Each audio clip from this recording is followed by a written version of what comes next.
Hey guys, it's Kelsey from Grassroots Canine here in Maryland, and I have something I want to talk to you about. So let's set the scene. It's a beautiful day, so you take your dog for a walk, and you can say walk, and your dog just walks politely next to you. Yeah, your arm's not getting ripped off.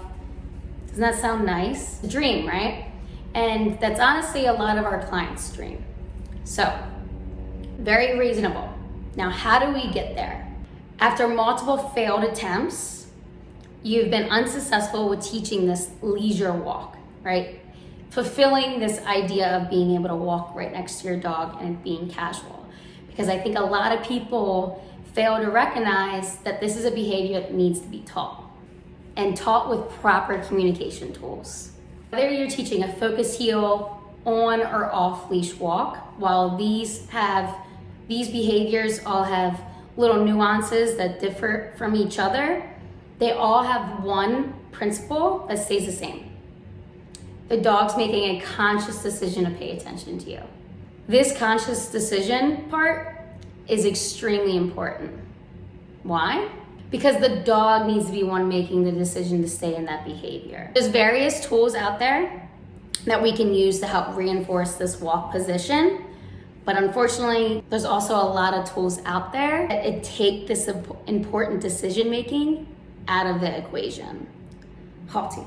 This is so important because the dog needs to have the opportunity to learn whether or not the behavior of staying in that position that we've marked multiple times or deviating from that position was worth it. And if you're using a tool like a Halti that makes the decision for them, you're not going to have reliability in that behavior, but rather your dog's gonna rely on the tool. You have continually put your dog in a situation where they were never taught another option.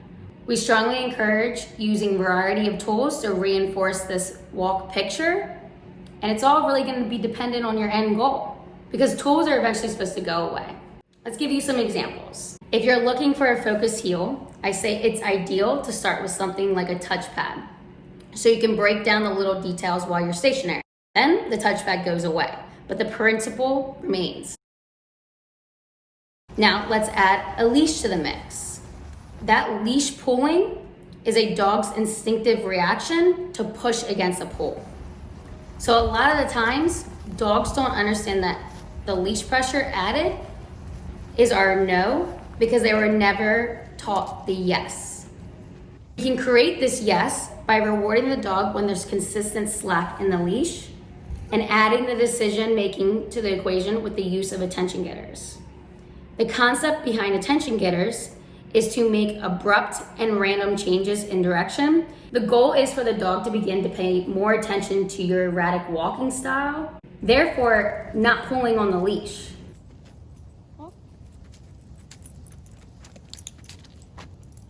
Now, if you have these consistent standards of this walk position and you've successfully reinforced it, we can start to remove the use of a leash and use different conditioned instruments.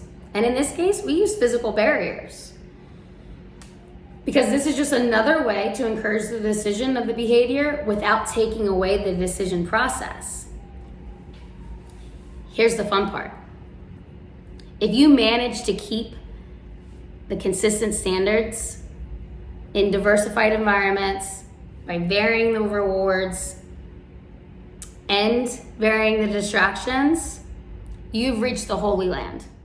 You have successfully classically conditioned a command, and that's the goal.